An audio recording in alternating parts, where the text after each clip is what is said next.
Dans l'actualité ce soir, le chef de l'État est à Brazzaville, le professeur Alpha Condé encore la communauté guinéenne. La situation socio-économique et politique de la Guinée est au centre des préoccupations. Et puis, éducation avec... Non, nous allons à Mamou, où l'Union des groupements agricoles de Sumbalako se frotte les mains. Les engrais produits phytosanitaires octroyés par le gouvernement améliorent le rendement et augmentent le revenu des paysans. Puis éducation avec cette étude qui dit que les acteurs du système éducatif disent que les manuels scolaires subventionnés ne sont pas entièrement acheminés vers les écoles bénéficiaires.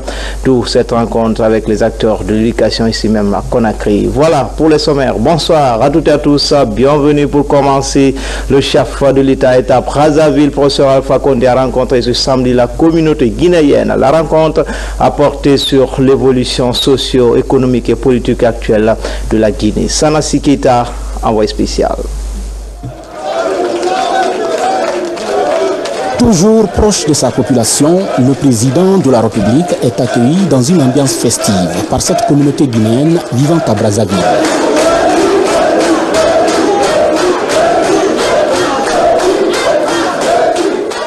Dans cette capitale congolaise, le chef de l'État a expliqué clairement à cette diaspora guinéenne l'évolution de la situation socio-économique et politique actuelle de la Guinée. Les progrès enregistrés en l'espace de 5 ans et aussi les nombreux chantiers ouverts à travers le pays ont été détaillés par professeur Alpha Condé.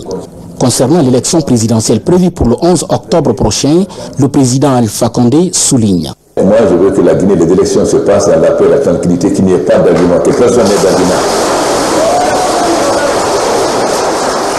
Parce que nous savons très bien qu'il y a des gens qui mettent les enfants dans les rues, est-ce que vous voulez mourir, etc. Mais on ne fait pas la politique pour faire tuer les gens.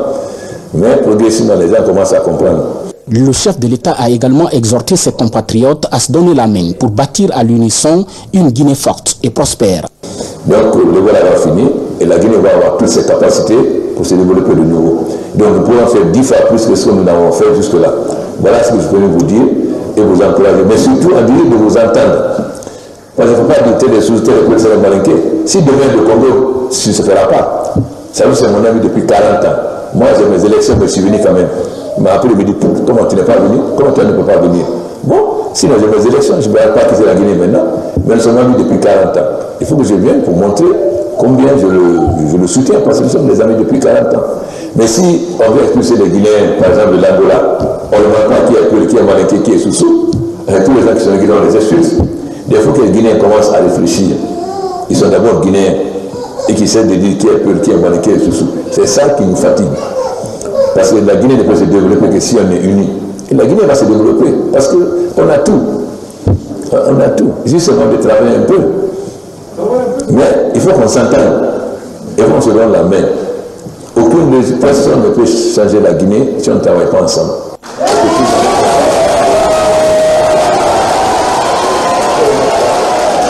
Professeur Alpha Condé a enfin appelé cette communauté guinéenne de Brazzaville à respecter scrupuleusement les lois et règlements du pays hôte, le Congo.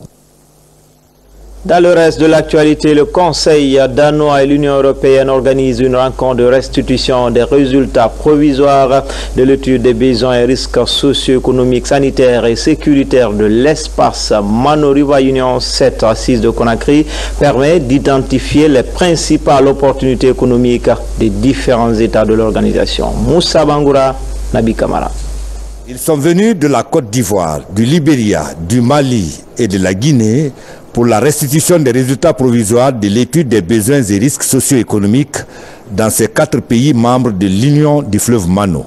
Cette rencontre transfrontalière devrait aider à identifier les principales opportunités économiques et les facteurs de déblocage afin de développer une intervention adaptée aux attentes et besoins des principaux acteurs intervenant dans les activités génératrices de revenus. Il est important que nous sachions tous les risques auxquels nous sommes confrontés pour pouvoir préparer des stratégies de riposte, qu'on ne soit plus surpris comme on l'a été par Ebola, que nous puissions savoir que voilà les problèmes auxquels nous sommes confrontés et si nous ne trouvons pas de solution durable, n'est-ce pas, nous risquons d'avoir des désastres et des drames comme la sous-région a connu par le passé. Cet atelier va nous permettre de vérifier tout ce qui a été trouvé au terrain c'est-à-dire que les participants vont nous donner un retour de ce qu'ils pensent.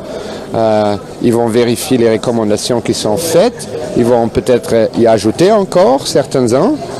Et après, voilà, il y a effectivement une validation de cette étude. Cette étude a été réalisée entre juillet et septembre 2015.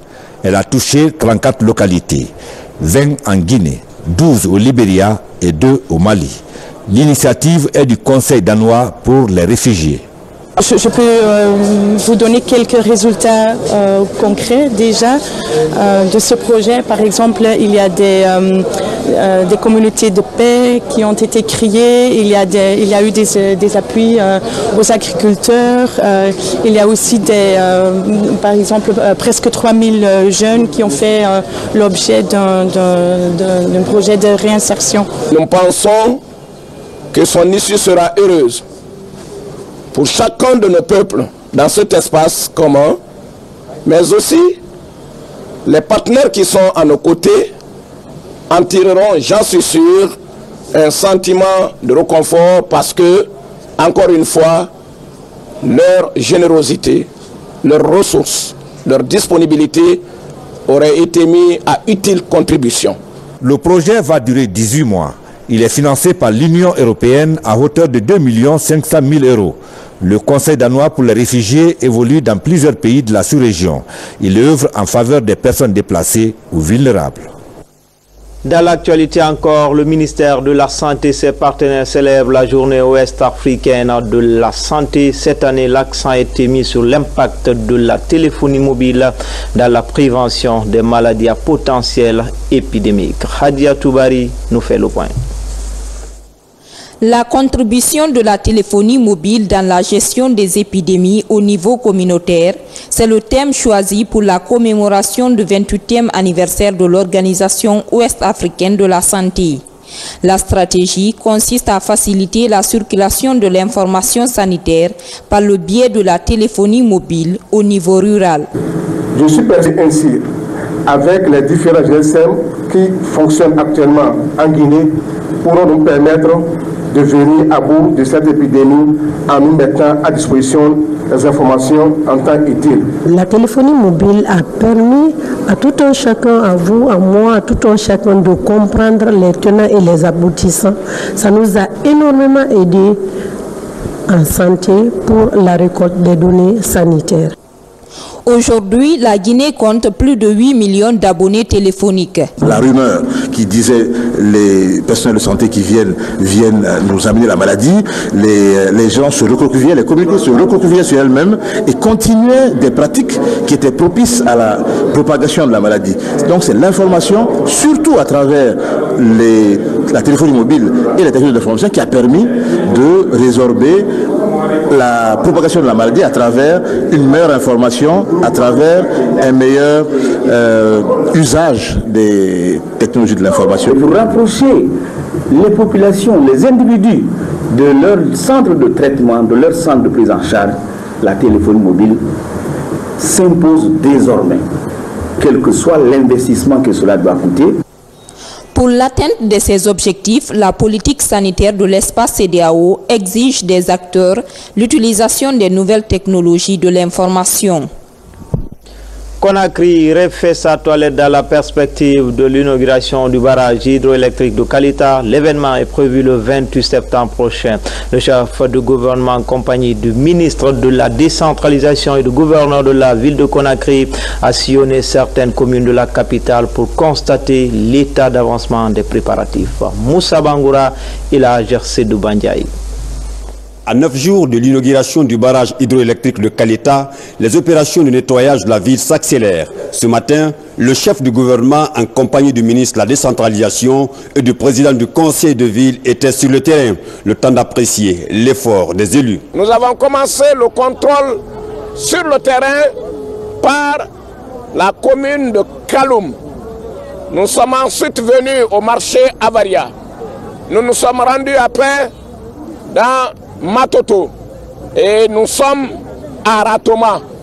Ratoma, rendons à César ce qu'il y a à César. La mobilisation de Ratoma dans le cadre du travail, elle est totale, elle est satisfaisante. engagez-vous pour la propreté de la ville, pour peindre la ville, badigeonner la ville, enlever les arbres, curer les caniveaux, enlever les encombrants physiques, dégager les emprises. Population de Conakry, c'est cela la valeur de Conakry, c'est cela la valeur du changement. Après les premiers coups de balai et le déguerpissement des encombrants physiques sur les voies publiques, d'autres équipes se préparent pour embellir et pavoiser la ville avant le 28 septembre. Ce jour historique, 18 chefs d'État et autres hautes personnalités de la sous-région sont attendus à Conakry. Comme annoncé dans les titres, les acteurs de l'éducation et des organisations de la société civile sont appelés à valider le rapport de l'étude sur la fourniture, l'exécution des contrats et surtout la distribution des manuels scolaires en Guinée. Une étude qui révèle que les manuels scolaires subventionnés par l'État et la Banque mondiale ne sont pas entièrement acheminés vers les écoles bénéficiaires. Explication, Makali Souma. Les manuels scolaires occupent une place importante dans le système éducatif guinéen, qui en est d'ailleurs régulièrement doté par l'État et quelques bailleurs comme la Banque mondiale.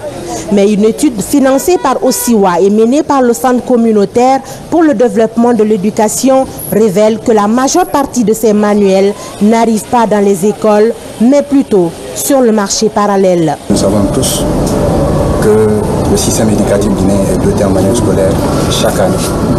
Les bailleurs mettent beaucoup de fonds pour que les élèves disposent de ces manuels scolaires.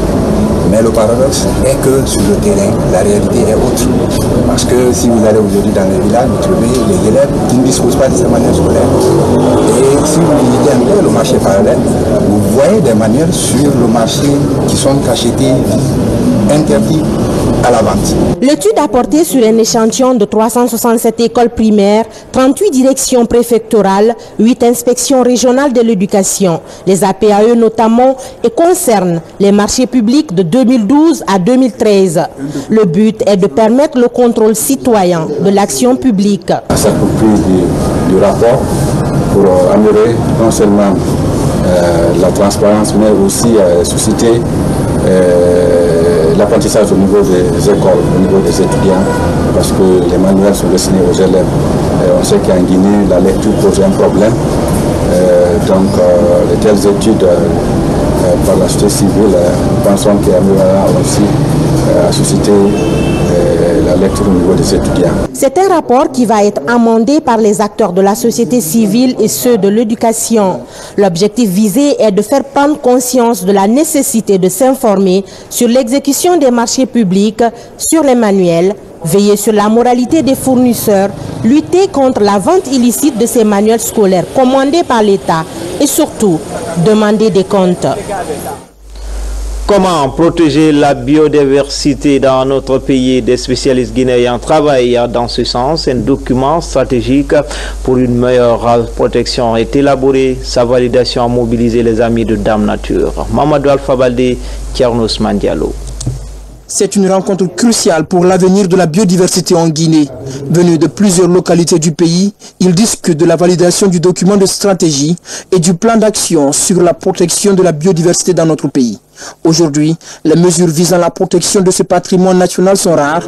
Pourtant, plusieurs espèces parfois endémiques sont menacées de disparition par diverses activités dont le braconnage, la déforestation ou encore l'exploitation minière. Aujourd'hui, quand on va à la chasse, il y en a qui campent, qui font des semaines, même des mois dans les lieux pour tuer les animaux, les boucaner, les fumer, les mettre dans des sacs, aller les vendre. Il y en a qui vont en brousse, qui tuent 5, 10, 15, 20 perdrix, ils viennent au bord de la rue, ils les vendent. Ce qui fait que les espèces convoitées se dégradent. Aujourd'hui, vous pouvez aller jusqu'à Zérekoré sans rencontrer un animal. Pour une meilleure protection de la biodiversité, la création d'une commission nationale de la biodiversité est avancée. L'idée est d'atteindre les objectifs d'Aïchi avant 2020. Cependant, un problème demeure, l'obtention des fonds pour la mise en œuvre du plan d'action. Son coût s'élève à plus de 200 millions de dollars. Le ministère de l'Environnement, qui a la charge de suivre l'exécution de ces documents, souhaiterait que les bailleurs ou les partenaires de développement nous viennent en aide pour qu'on puisse exécuter ces documents aujourd'hui qui sont très nombreux à notre niveau, mais ils ne sont pas exécutés. Avec l'opérationnalisation du projet, la Guinée pourrait honorer ses engagements internationaux en matière de protection de la biodiversité et éviter la disparition de plusieurs espèces dont la survie est aujourd'hui fortement menacée. Justement, la Guinée menacée par le phénomène du réchauffement climatique, l'ONG Sauvons l'environnement et le programme des Nations Unies pour le volontariat et l'école des droits de l'homme interpellent les décideurs et les populations à une synergie d'action. Le point avec Mamadi Terma Kamisoko. Ils sont une trentaine de jeunes sélectionnés dans différentes catégories socio-professionnelles. Aujourd'hui, ils décident de dédier leur combat à l'amélioration de notre cadre de vie. Au terme de 2 jours de formation sur la protection de l'environnement et les droits humains, un guide de plaidoyer est élaboré. Il met l'accent sur la forte implication des décideurs politiques pour réduire les actions de l'homme sur la nature en Guinée. Pour nous, c'est notre devoir d'attirer, n'est-ce pas, leur attention, parce qu'aujourd'hui, vous n'êtes pas sans savoir que le monde est menacé par ce fléau de changement climatique. Avec l'ONG Sauvons l'environnement guinéen, nous voulons surtout impliquer la jeunesse dans la lutte contre le réchauffement climatique. L'activité est une synergie d'action de l'ONG Sauvons l'environnement guinéen, le programme des Nations Unies pour le volontariat et l'école des droits de l'homme. Selon les spécialistes, la Guinée est fortement menacée par le phénomène du réchauffement climatique et chacun est appelé à jouer sa partition pour vite inverser la tendance. Mon domaine d'abord, oui, c'est vrai que ça dégrade beaucoup l'environnement. Je suis de la technique, je suis mécanicienne. Mais à partir de là, je verrai ce qu'il faut faire pour améliorer le cadre de travail. Ces activistes de la protection de l'environnement fondent un grand espoir sur le sommet de Paris sur le climat, la COP 21, prévue le mois prochain. Direction la ville de l'Abbé où les membres du comité de pilotage du projet de renforcement de la résilience des communautés agricoles de Koundara, Gaoua, les Mali, présente le rapport semestriel du dit projet. Pour cette première année d'exercice, le projet tente de protéger l'écosystème dans les zones nord de la Guinée. Sékou Souma, de retour de l'Abbé. L'Abbé, capitale de la région foutanienne, c'est dans cette cité que les acteurs du projet du renforcement de la résilience des communautés agricoles de Koundara, Gaoua et Mali face au changement climatique se retrouvent pour échanger sur les problèmes climatiques de ces zones frontalières du Sahel. Pour sa première année d'activité sur le terrain, le projet fait son bilan et annonce les perspectives d'avenir. Nous avons eu sur le terrain 161 parcelles qui ont été identifiées et pour lesquelles on est en train, disons, de travailler pour la sécurisation. Et il y a eu, disons, des plantations, beaucoup, disons, d'arbres fruitiers, d'arbres forestiers qui ont été mis en place, environ 70 hectares qui ont été reboisés dans les communes. À la longue, le projet pourra être cité comme exemple de réussite. Au nombre d'une cinquantaine, ces acteurs viennent des zones touchées par le projet et les ministères en charge de la protection de l'environnement. Ces zones sont les préfectures de Mali, Koundara et Gaoua dans les régions de l'Abbé et Boké. Ils s'engagent à relayer les enseignements reçus au sein de la population à la base, une manière d'inverser cette tendance du changement climatique. Les résultats qui seront issus de ces travaux permettent la bonne exécution du projet, qui est un projet phare, un projet qui tient à l'autorité tant régionale que nationale. J'apprécie beaucoup ce projet parce qu'ils apportent beaucoup de contributions à la lutte contre non seulement la sécheresse, à la lutte contre la famine et beaucoup de choses d'ailleurs en Guinée. À l'unanimité, ces professionnels de l'environnement ont validé le rapport semestriel du projet REMEC KMD à la satisfaction des populations bénéficiaires.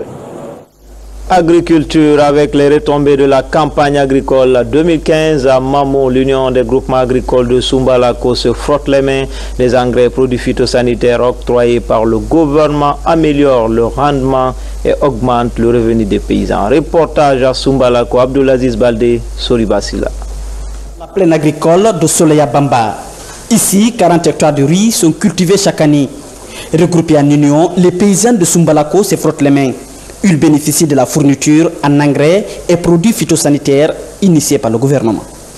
Vous voyez le résultat des engrais qu'on a reçus cette année.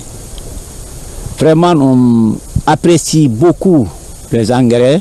Depuis 2011, le professeur Alpha Condé, président de la République, il a pris le secteur agriculture comme son première priorité. De nos jours, les marchés de différentes localités sont achalandés des produits divers. La sécurité alimentaire s'améliore, les denrées de large consommation sont accessibles et les autorités entendent accompagner cette action. Ici à Sumbalako, près de 8000 hectares de plaines sont disponibles, mais seulement 400 hectares sont aménagés par l'exploitation agricole. Les membres de l'Union plaident pour l'aménagement des autres plaines et bas-fonds. Le nouvel ambassadeur de Guinée en Italie vient de présenter ses lettres de créance au président italien Sergio Mattarella. Mohamed Chérif Diallo, c'est son nom, entend renforcer mais surtout diversifier la coopération bilatérale entre Conakry et Rome. Compte rendu Marthe Mourad Kamara. Au cours de cette audience, l'ambassadeur Mohamed Chérif Diallo a transmis le message d'amitié du chef de l'État et informé du soutien inconditionnel de la Guinée à la candidature italienne à un poste de membre non permanent du Conseil de sécurité des Nations Unies pour 2017-2018. Il a fait part des progrès enregistrés dans plusieurs domaines par la Guinée, notamment sur les plans économiques, politiques et institutionnels, ainsi que sa ferme détermination à œuvrer pour le raffermissement et la diversification des relations de coopération unissant nos pays respectifs. Le diplomate guinéen a sollicité l'appui du président italien pour la réussite de sa mission et évoqué la nécessité de promouvoir la coopération décentralisée comme moyen de rapprochement entre nos deux peuples à travers le jumelage des communes guinéennes et italiennes. En réponse, le président Mattarella s'est réjoui de l'excellence des relations de coopération entre nos deux pays et promis d'apporter son soutien à la Guinée pour atteindre les objectifs de développement durable au bénéfice de la population guinéenne. Culture avec la rencontre hebdomadaire des écrivains de Guinée. Cette semaine, les hommes de lettres ont débattu de la Convention de Florence et des accords de Nairobi. Pour le moment, ces accords et conventions peinent à être appliqués en Guinée. Alpha Yaya Silla pour plus de précisions. Les écrivains guinéens s'informent ici sur les conventions internationales. En ligne de mire, l'accord de Florence, un accord qui fait la promotion de la culture et les sciences après la Deuxième Guerre mondiale. Il n'est toujours pas ratifié par la Guinée.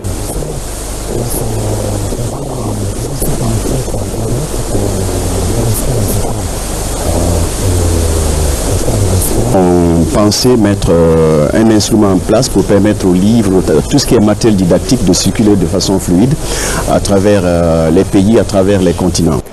La politique nationale du livre en Guinée est le second point expliqué par le conférencier du jour. Mohamed Salifou Keïta, ancien directeur national et adjoint de la culture, a mis l'accent sur toute l'expérience léguée à la nouvelle génération. C'est incontournable. C'est obligatoire que la Guinée présente à la face du monde une politique nationale du livre. C'est le tableau de bord qui résulte de la volonté politique des autorités guinéennes de pouvoir supporter le livre. Parce que dans ce document, tout y est. Quand on dit par exemple que le livre coûte cher, on n'oublie même pas, on ne sait pas que les intrants, c'est-à-dire le matériel qui rentre dans la construction du livre, dans la fabrication du livre, coûte cher. Quand on va taxer le papier à la douane, comme on taxerait le riz, il est clair que le livre va coûter cher. La Guinée est désignée par l'UNESCO comme capitale mondiale du livre en 2017, un événement qui interpelle l'ensemble du monde de la culture. Sport avec les 11e Jeux africains du côté de Congo-Brazza où le président de la République séjourne en ce moment. La Guinée finit la 6e journée de la compétition sur une note positive avec 2 médaillés. Les sportifs guinéens n'ont pas démérité. Les précisions de Numa Sedafi. Les 15e et 16e journées de compétition ont été marquées pendant ces Jeux africains par des rencontres de taekwondo, toutes catégories confondues. Si Djalikatou Diallo et Tierno Amadou Diallo sont tombés sur plus fort qu'eux, Oumoul Koultim Diallo a, dans la catégorie des moins de 49 kilos, battu dans un combat rude et en dépit d'un arbitrage catastrophique, la Congolaise de Brazzaville, Mousso Kingalo. J'ai fier de mon pays aujourd'hui parce que J'ai qualifié. On se bat jusqu'au bout. On peut frapper même le pays organisateur. Pourquoi pas frapper les autres? Qualifié pour les demi-finales, Oumokoul Timon, exténué, affamé et qui n'a pas eu de temps nécessaire de récupération, est obligé d'enchaîner après seulement 2 heures de repos, selon les exigences du calendrier de la compétition. Devant la redoutable Damou Kamilia d'Algérie, Oumou donne tout avant de s'incliner devant cette championne algérienne, qu'elle retrouve fort heureusement sur le podium final.